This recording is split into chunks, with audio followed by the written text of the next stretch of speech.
are going to sing Inane. Inane is an indigenous song. It's an indigenous lullaby. Okay? Do you want to sing with me? Can I hold your hands? Can I? Yeah? Okay. So while we are singing, we are gonna do a pattern. We are gonna repeat a pattern, okay? Okay. Clap, open, clap, open. Inane gapoana, inane gapoana. Hey, hola, hola, hola, hola. Hola, hola. Ippie, ippie, ippie. Guara, guara, guara, guara, guara. Choo! Guara, guara, guara, guara, guara. Choo! Oh, do you like it? Yeah, you like it? Yeah, I can see. You're smiling. Do you want to sing with me again? Yeah? Let's sing it again. Close hands. Open hands. Inane gapoana. Inane gapoana. Yeah, you're doing it correct. You're holding my hands. Like, you do next with the song. Yeah, we do this, yeah. Inane kapoana. Inane kapoana. Yeah, good. You're going good. Guara, guara, guara, guara, guara. Why are you waiting? What comes next? Oh, choo! Choo comes next. Oh, I love your smile. Let's do one more time, okay? Inane kapoana. Do you want to do a different pattern? Do you want to do a different pattern? Which one do you want to do? We can do this. Inane kapoana. Inane. So in this song activity, I use repeating movement pattern clap open because this is simple every pattern that babies can see and begin to recognize through repetition. I use simple mathematical vocabulary such as clap open, next pattern, because I kept my language short and repeated the same words because it is the most appropriate for babies. Also, we can use questions like what comes next, but don't expect a spoken answer because they are babies. I also allow time for babies to respond through looking, smiling, moving their hands, vocalizing, or attempting the action. As you remember, I paused before chew sound because this part repeats in the song. Babies may begin to predict that chew comes next. I also use the same action each time to make this repeated sequence to recognize. My main strategy were modeling, repetition, posing, my facial expressions, movement. So these opening and closing hands also gives babies a simple experience of how their hands move in space. That means spatial awareness. Limitation is that too much talking can interrupt babies' enjoyment of the music. So I would therefore keep questions very short and focus mainly on the repeated movements and babies' non-verbal responses. You notice my teaching style is responsive and intentional. I model simple mathematical pattern while allowing babies to participate in their own way. Through repetition and prediction, the song supports early mathematical thinking in a playful and developmentally appropriate way. Let's move on to our toddler's slippery fish song. Good morning, everyone. Are you all comfortable? Yeah, are you? Good. So, today we are going to sing a slippery fish, a slippery fish. Can you all show me your hands? Yeah? Can you do this? Yeah. Put your hands together and make a little slippery fish. Can you all do this? Yeah? Okay, let's sing. Slippery fish, swimming in the water. A slippery fish, go, go, go. Oh no! He was eaten by a tuna fish. The fish was small. See how the tuna big is? Tuna fish, swimming in the water. A tuna fish, Go, go, go. Oh no! He was eaten by. Who do you think eat the tuna fish? Yeah. Who?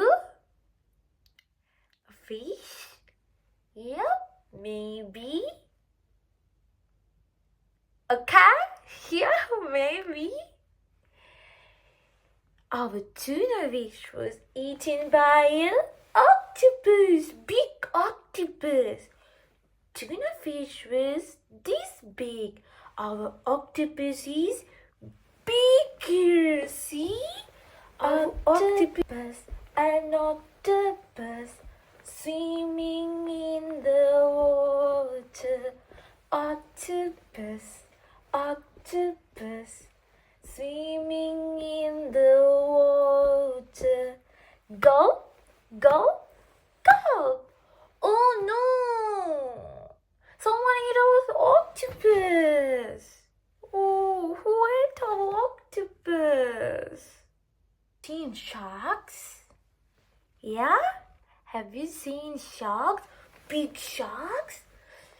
Oh no! Our octopus was eaten by a big shark. It's keep getting bigger and bigger, isn't it? Big sea animals. Go, go. Oh no! He was eaten by a. What do you think coming next? Let's see. Homunculus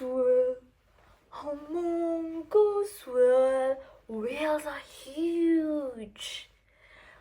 Homunculus whale, swimming in the water. That's fun, isn't it? Let's see our sea animals. Look at this little fish. What do you know it is? Yeah, it's so little. But the whale was bigger. So for toddlers, I kept the song mostly continuous because toddlers can lose interest when the music is stopped too many times. So in Slipperfish, I use simple mathematical words such as small, big, bigger. I also use my hands and whole body to show the meaning of these words. For example, I made a small movement for Slipperfish and gradually made a movement for the tuna fish, octopus, for the whale as well. I also use prediction questions during the song. What do you think will come next? I asked this near the end after the children had already experienced the animals becoming bigger and bigger. This encouraged them to think about what might happen next without interrupting the flow of the song too much. After the song, we can ask questions like, what do you notice, rather than immediately telling the children the answer. I also supported their thinking by comparing the small fish and the large whale together. The main teaching strategies were modeling, repetition, movement, visual support, and posing. I would also accept pointing, gestures, facial expressions, and body movements as responses because toddlers may not always answer using full sentences. So my teaching style supports mathematical and numeracy development by keeping the experience playful and active while intentionally introducing comparison and size vocabulary. The children are not only hearing words such as bigger and small, they also seeing and physically representing these ideas through movements. Let's move on to our preschooler song. I was sitting on a fence post, slapping on a left knee, chewing my bubble gum. Stomp, stomp, stomp. Playing with my yo-yo, watching birds fly by. Then along came the home on the worm. He was this big. Yeah, he was this big. I asked him on the worm, what happened? He said, I salute, a one grape. See, number cow one and one grape. Number cow one and one grape. Okay, let's continue the song. I was sitting on a fence post, slapping on a left, chomp, chomp. Blank my yo-yo, friends fly by. Along came the Herman the worm again. By this time, he was this big. I asked Herman the worm, what happened? What do you think what happened? 2 grapes? Yeah, he had 2 grapes. Maybe he had 2 grapes. He swallowed 2 apples. See the number 2. 2 apples. Do you want to count with me? 2, 1, 2. 2 apples. I was sitting on a fence post. Slapping on my left knee, munching my bubble gum.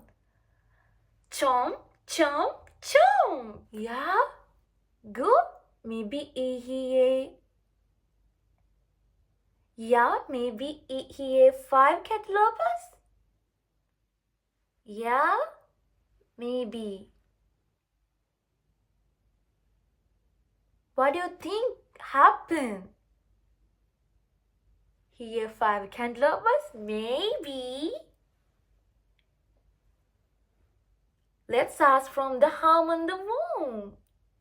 He said, I swallowed 5 watermelons. In this singing activity, I focused on number, quantity and measurement language. I used number 1 to 5 and showed each quantity with my fingers and number cards, and I counted them with the fruits. So when I counted 5 watermelons, I touched or showed each finger once. This models 1-to-1 correspondence because each number word measures one object and the number card. Also use mathematical vocabulary such as he's getting longer. So also the size. Also how long is he? He's getting bigger. So and how many? These kind of words. So I connected these words with visible hand and arm movements. So the children should see Herman's length changing. I also used open-ended questions. What do you notice about his size? Because preschool children can begin to explain mathematical relationships using their own words. I also asked what will he eat next? How many fruits will he eat next? To encourage children's connect increasing quantity with Herman's becoming longer. Kept most of the song flowing and only paused at important mathematical movements because this is important.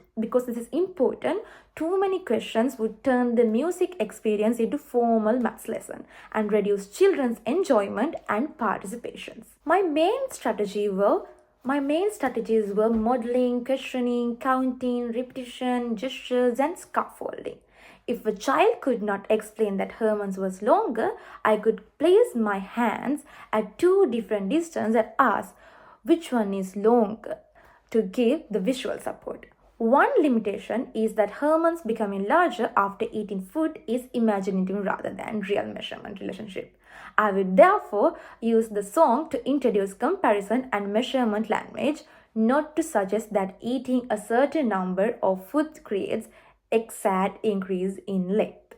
My teaching style supports mathematical and numeracy development by combining playful music with intentional opportunities to count, compare quantities, and describe changes in length. Thank you.